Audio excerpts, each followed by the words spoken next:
पुण्यात्माओं, इस अमर कथा में अरुचि ना करना है। असंख्यों युगों के बाद तुम्हारा बिल्ली के भागों छीका टूटा है, ये इसको छक छक कर खा लो और कल्याण करा लो। अब सुनिएगा वो। ब्रह्मा विष्णु महेश्वर माया और धर्मराया कहिए। इस काल को धर्मराय भी बोलते, क्योंकि ये अपने आप को कहता मैं धर्म का राज करता हूं, जो जैसा करता हूं वैसा ही फल देता हूं। ब्रह्मा विष्णु महेश्वर माया और धर्मराया कहिए। इन पांचों मिल पर पंच बनाया, वाणी हमरी लहिए। परमात्मा कहते हैं गरीबदास जी को ज्ञान दिया। गरीबदास जी परमेश्वर की महिमा प्रकट कर रहे हैं अपनी वाणी में। जैसा कि कबीर सागर में आपने देखा कि कबीर परमेश्वर ने 600 वर्ष पहले कहा था कि 12वां पंथ जो गरीबदास पंथ होगा और उसका प्रवर्तक होगा, वो 1774 में उसका जन्म होगा। उसमें 75 गलती से लिखा है कबीर सागर में। और उससे मेरी महिमा की वाणी प्रकट होगी। लेकिन वो गरीबदास पंथ वाले भी उस वाणी को नहीं समझ सकेंगे। फिर 12वें पंथ में चल के हम ही आएंगे और फिर उस वाणी को निर्णय करके समझाएंगे। सब पंथों को मिटाकर एक ही पंथ चलाएंगे। तो ये परमेश्वर की महिमा की वाणी गरीबदास जी ने प्रकट की है कि कबीर जी क्या बताना चाहते हैं। क्या बताते हैं कबीर जी? इन पांचों मिल जीव अटकाए, युगन युगन हम आन छुटाए। इन पांचों ने मिलकर तुम्हें यहां फंसा रखा है और युग युग प्रत्येक युग में आके हम ही छुड़वाते हैं तुम्हारे को इनसे। सत्य भक्ति करवा के, सच्चा ज्ञान दे के, तुम्हारा विश्वास दृढ़ करा के और सतलोक ले जाते हैं। बंदी छोड़ हमारा नामम, अजर अमर है अस्थिर ठामम। कबीर परमेश्वर कहते हैं बंदी छोड़ है मेरा नाम, यानी बंद छुड़वाने वाले। और हमारा स्थान सतलोक अजर अमर है, वो कभी नष्ट नहीं होता। वो शाश्वतम स्थानम, वो सनातन परम धाम है जो हमारा वास्तविक स्थान है। अब इनकी महिमा क्या बताते हैं? पीर पीर पैगंबर कुतुब ओलिया सुर नर मुनि जन ज्ञानी। एत्या क्यों तो रा ना पाया, यजम कै बंधे प्राणी। हे बंदी छोड़। अब ये है ये सुख संवेद। इस सुख यानी सचिदानंद घन की वाणी, इसके एक श्लोक को अनुवाद करने के लिए पीर पैगंबर कुतुब ओलिया सुर नर मुनि जन ज्ञानी। इत्या को तो रा ना पाया, ये काल के बंधे प्राणी। इनको तो तत्व ज्ञान नहीं मिला, ना देवताओं को, ना ऋषियों को, ना महर्षियों को। इनको तत्व ज्ञान प्राप्त नहीं था, इसलिए ये काल की ही डोर से बंधे रहे। परमेश्वर कहते हैं, कबीर जी कहते हैं सुर नर मुनि जन 33 करोड़ी बंदे सभी निरंजन डोरी। ये काल की डोर का बंद रहे, इनको यथार्थ ज्ञान नहीं है। और पुण्यात्मा यहाँ एक बात समस्या आ जाती है कि क्या ब्रह्मा विष्णु महेश और देव ऋषियों ने किसी को ज्ञान नहीं था? हाँ, किसी को ज्ञान नहीं था। अब या फिर कुनीन होगी या अलग उतरा, अलग में उतरा नहीं, हमारे दिमाग में स्वीकार्य नहीं हो, गले नहीं उतरेगी। लेकिन यह उतारेंगे गले, वो गले उतरे अंदर जाए बिना दवाई काम नहीं करे, अगर ऊपर रहेगी तो इसके लिए फिर आपको प्रमाण दिखाना पड़ेगा।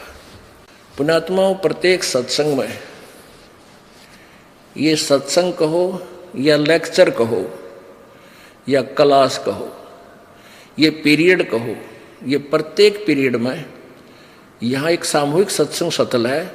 क्या होता है कि जैसे ये 3-4 दिन का हम लगातार इसलिए करते हैं कि एक परिवार में 5-6 सदस्य हैं, तो 2 आ जाते हैं पहले दिन, वो चले जाते हैं सत्संग एक सुनकर दिन का मान ले।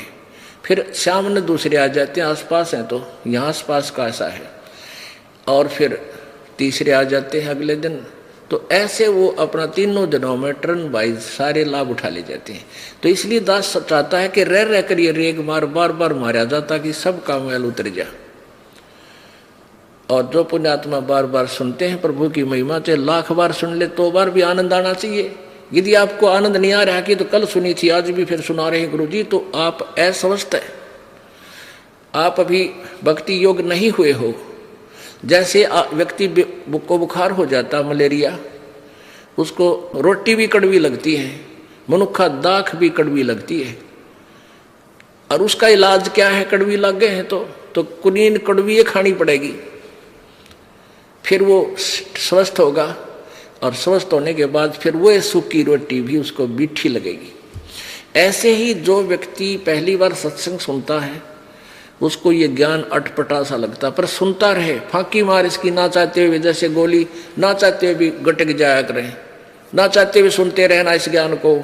ये कानों के माध्यम से आपके पेट में जाएगी कुनीन, और फिर साफ कर देगी अंदर से, जिससे आपको कड़वापन था। अब दिखाते हैं कि न ब्रह्मा सुर नर मुनि जन 33 करोड़ी, बंदे सभी निरंजन डोरी, पीर पैगंबर कुतुब ओलिया सुर नर मुनि जन ज्ञानी, एत्या को तो रा ना पाया ये जम कै बंधे प्राणी। ये वाणी परमात्मा की। अब इस वाणी को सिद्ध करना अति आवश्यक है, नहीं तो कोई भी नहीं मानेगा कि ब्रह्मा विष्णु महेश सुर माने देवता है। इन देवताओं को ज्ञान नहीं था, और इन मुनियों को, ब्राह्मणों को कोई ज्ञान नहीं था, ऋषियों को तत्व बिल्कुल भी ABC, ये तो वेद ज्ञान था ही नहीं इनको। अब ये सिद्ध करेंगे अपने सदग्रंथ श्रीमद् देवी भागवत। देखिए तो पुण्यात्मा, इस जितनी बार भी आप सत्संग सुन रहे हो और आपको प्रत्येक जितनी बार भी रह रह कर जो बार बार रिपीट भी की जाती है तो भी अच्छी लगती है, तो आप स्वस्थ हो। जैसे सुबह रोटी खाई आपने और शाम में फिर आपकी रुचि रोटी भोजन में है तो आप स्वस्थ हो, यदि अरुचि है तो आप अस्वस्थ हो, लिए वो कड़वी दवाई फिर खाओ। कहने का भाव ये है कि ये मान लिया आपको लगता है गुरु जी ने कल भी दिखाई थी, परसों भी दिखाई थी, ऐसा मन में आता है तो आप अभी अस्वस्थ है, पर फिर सुन इस कड़वी दवाई न खाता ही रहे, अरुचि से भी सुनता रहे, ये रोग ऐसे ही कट जाएगा। फिर आपको चाहे 100 बार सुननी पड़े, 100 बार अच्छी लगेगी। अब देखिएगा श्रीमद् देवी भागवत, गीता प्रेस गोरखपुर से प्रकाशित है।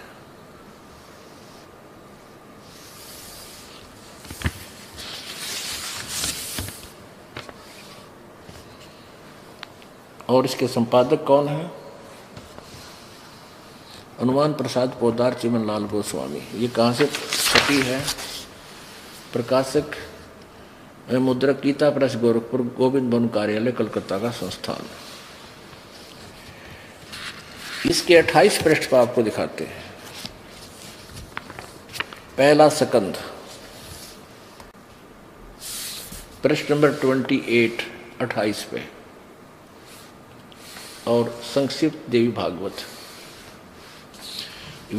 नारद जी और व्यास की वार्ता हो रही है, यहां देखिएगा। नारद जी ने कहा, महाभाग व्यास जी, तुम इस विषय में जो पूछ रहे हो ठीक यही प्रश्न मेरे पिताजी ने भगवान श्री हरि से किया था। यहां देखना, वे चराचर जगत के आश्रयदाता, जगतगुरु एवं देवताओं के भी देवता हैं। ऐसे जगत प्रभु भगवान श्री हरि यानी विष्णु जी महान तप कर रहे थे, उनकी समाधि लगी थी। यह देखकर मेरे पिता ब्रह्मा जी को बड़ा आश्चर्य हुआ। अतः उन्होंने उनसे जानने की इच्छा प्रकट की। ब्रह्मा जी ने पूछा, प्रभु आप देवताओं के अध्यक्ष, जगत के स्वामी, भूत भविष्य एवं वर्तमान सभी जीवों के एकमात्र शासक हैं। भगवान फिर आप क्यों तपस्या कर रहे हैं और किस देवता यानी किस भगवान की आराधना में ध्यान मगन है? मुझे असीम आश्चर्य तो ये हो रहा है कि आप देवेश्वर एवं सारे संसार के शासक होते हुए भी समाधि लगाए बैठे हैं। तो विष्णु जी क्या बोले? ब्रह्मा जी के विनीत वचन सुनकर भगवान श्री हरि यानी विष्णु जी ने ये उत्तर दिया, ब्रह्मन सावधान होकर सुनो, मैं अपने मन का विचार व्यक्त करता हूँ। देवता, दानव, मानव सभी यही जानते हैं कि तुम सृष्टि करते हो, मैं पालन करता हूँ, और शंकर संहार क्या करते हैं। किंतु फिर भी वेद के पारगामी विद्वान अपनी युक्ति से यह सिद्ध करते हैं कि रचने, पालने और संहार करने की यह योग्यता जो हमें मिली है उसकी अधिष्ठात्री शक्ति देवी है, दुर्गा है। वे कहते हैं कि संसार की सृष्टि करने में तुम राजसी शक्ति का संचार हुआ है, मुझ में सात्विक शक्ति मिली है और रुद्र में तामसी शक्ति का आविर्भाव हुआ है। सुवर्थ प्रत्यक्ष और परोक्ष दोनों उदाहरण में तुम्हारे सामने रखता हूं, सुनो। यह निश्चित बात है कि उस शक्ति यानी दुर्गा के अधीन होकर मैं इस शेष नाग की सैया पर सोता हूँ, सृष्टि करने का अवसर आती जाग जाता हूँ, मैं सदा तप करने में लगा रहता हूँ। इस शक्ति के शासन से कभी मुक्त नहीं रह सकता। कभी अवसर मिला तो लक्ष्मी के साथ सुखपूर्वक समय बिताने का सौभाग्य प्राप्त होता है। मैं कभी तो दानवों के साथ युद्ध करता रहता हूँ, कभी अखिल जगत को भय पहुँचाने वाले दैत्यों के विकराल शरीरों को शांत करना मेरा परम कर्तव्य हो जाता है। और फिर क्या कहते हैं, अब यहाँ तोड़ पाड़ दिया विष्णु जी ने अपने ज्ञान का। मुझे सब प्रकार से शक्ति के अधीन होकर रहना पड़ता है, उन्हीं भगवती शक्ति का मैं निरंतर ध्यान किया करता हूँ। और ब्रह्मा जी मेरी जानकारी में इन भगवती शक्ति से यानी दुर्गा से बढ़कर और कोई देवता नहीं, कोई और भगवान को नहीं। ओ तेरा गजब। अब आगे परमात्मा की वो वाणी, स्वर नर मुनि जन 33 करोड़ी, ये बंधे सभी काल की डोरी। इन ब्रह्म तक का विज्ञान कोई ना, वेदों का विज्ञान नहीं विष्णु जी को, ना ब्रह्मा जी को। अब देख दुर्गा क्या बताती है, ये कहता है कि मैं तो दुर्गा से ऊपर कोई भगवान नहीं मानता, देव नहीं मानता। और देवी क्या कहती है कि ब्रह्म की पूजा करो, उसका ओम नाम है, सब बातें छोड़ दो। बता भाई, अभी न कित रो है। अब 562 पृष्ठ पे आपको दिखाते हैं श्री 7वां स्कंद संक्षिप्त देवी पुराण देवी भागवत 562। अब देवी बता रही है, हिमालय को ज्ञान उपदेश दे रही है, ब्रह्म स्वरूप का वर्णन। पहले जी अपनी अटकल्ला है कि मेरा ऐसी भक्ति करो, फिर कहती वो ब्रह्म कैसा है वो बताती हूँ। श्री देवी जी कहने लगी है उस ब्रह्म का क्या स्वरूप है यह बतलाया जाता है, जो प्रकाश रूप सबके अत्यंत समीप में सचित हृदय रूप गुहा में सचित होने के कारण गुहाचर नाम से प्रसिद्ध और महान पद अर्थात परम प्राप्य है। वह समस्त प्रजा के ज्ञान से परे है, अर्थात किसी की बुद्धि में आने वाला नहीं है, ऐसा तुम जानो। जो परम प्रकाश रूप है, जो सूक्ष्म से भी अत्यंत सूक्ष्म है, जिसमें संपूर्ण लोक और उन लोकों में निवास करने वाले प्राणी सचित हैं, वही यह अक्षर ब्रह्म है। वही सबके प्राण है, वह सबकी वाणी है और वही सबके मन है। यह सब परम सत्य, ये परम सत्य और अमृत अविनाशी तत्व है। सौम्य उस वेदने योग लक्ष्य का तुम वेदन करो, मन लगाकर उसमें तन्मय हो जाओ।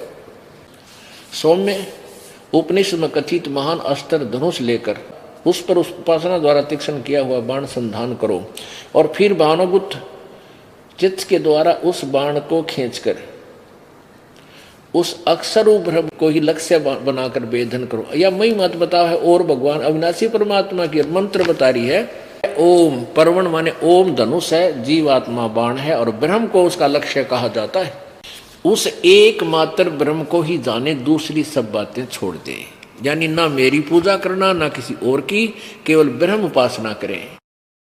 यही अमृत रूप से परमात्मा के पास पहुंचने का पुल है। यहां देखो, इस आत्मा का ओम के जप के साथ परमात्मा लिखना था यहाँ पर। इस परमात्मा का ओम के जप के साथ ध्यान करो। इससे अज्ञान में अंधकार से सर्वथा परे संसार सागर समुद्र से उस पार जो ब्रह्म है उसको पा जाओगे, तुम्हारा कल्याण हो।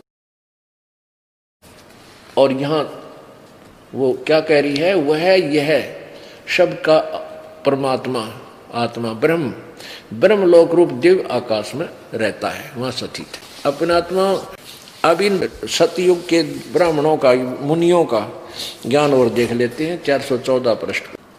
परमात्मा की एक वाणी, इतना ज्ञान फैला दिया इन लोगों ने कि परमात्मा के यथार्थ ज्ञान को सत्य को सत्य सिद्ध करने के लिए ये इतने पापड़ बेलने पड़ते हैं इस दास को, जब आपका यूं यकीन होता है कि सचमुच कबीर जी की वाणी सच्ची है। छठा अध्याय और संक्षिप्त देवी भागवत 414 पृष्ठ। जन्मे जय ने पूछा, महाभाग किस युग में कैसा धर्म का स्वरूप है, इस संपूर्ण विषय को विशेष रूप से बताने की कृपा कीजिए। व्यास जी बोले, व्यास जी कह रहे हैं जो वेदों के राइटर हैं और गीता के और पुराणों के। राजन ये निश्चय है कि सतयुग में ब्राह्मण वेद के पूर्ण विद्वान थे। और उनके द्वारा निरंतर भगवती जगदम्बा की आराधना होती थी। जय हो। और वे भगवती का दर्शन करने के लिए उनका मन सदा ललायित रहता था। वाह रे वाह। आलियावड़ सतयुग के ब्राह्मणा का और वेद के पूर्ण विद्वान थे, दुर्गा की पूजा करते थे। और दुर्गा कह रही है वो तो ओम का जाप करो, बाकी सब छोड़ दो। और वेद यही कह रहे हैं और गीता यही कह रही है, गीता जी कि वो खुद कहता है कि मेरा तो को मंत्र है और कोई देवता की पूजा मत करो, किसी देव की पूजा मत करो यदि तुम्हें कल्याण चाहिए।